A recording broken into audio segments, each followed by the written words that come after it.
At Harvard, I coach the women's sprints, the women's hurdles, the horizontal jumps, and heptathlon. So I stay pretty busy with that. My group size is not extremely big, but kids hurdle and run both relays. Kids do the multi and then do individual events, and so this is something that we deal with a lot. So, okay, I like apple pie. Okay, I like beer a lot. I usually don't have them together. Okay, so when you're looking at training multiple different athletes in these areas, one of the things you got to think, you can't just say, well, I like this and this and this, and let's do it all together. It doesn't work like that.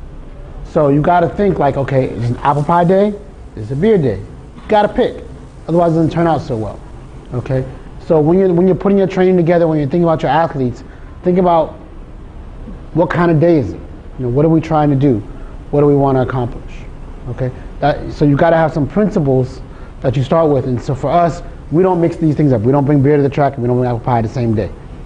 Okay. So I don't have a lot of rules about what you can and can't do at practice. There's a few, but I mean like just training menu items. We do a lot of different things. Okay, but for us, we really make sure we have balance in the training system. So what you do and when you do it really matters. Okay, so we do a lot of different training menu items. We have a lot of different speed and power activities. We have a lot of different general activities. Okay, the timing matters. So what I see a lot of people get derailed is they try and throw it all together, and it really creates a lot of problems. I'm not saying you can't sometimes make a compromise. Like I coach multi-eventers, the heptathletes.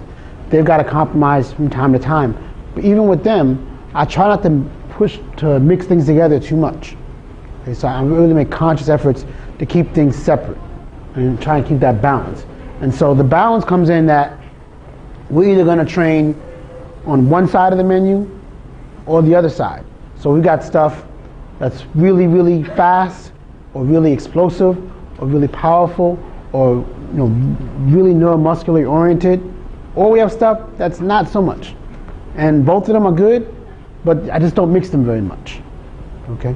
So we have a balance in our training of things that fall on one side or the other. And if you don't take anything else away, that's probably the biggest thing, is balancing that out. The other part of the balance is knowing how much to do in each category at various times of the year.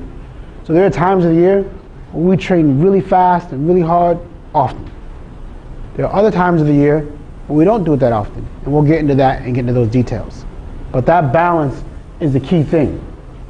The timing is everything. Is that, like I said earlier, like we're going to do some things that are very, very different, but we're going to schedule them and coordinate them in such a way that they don't interfere with each other.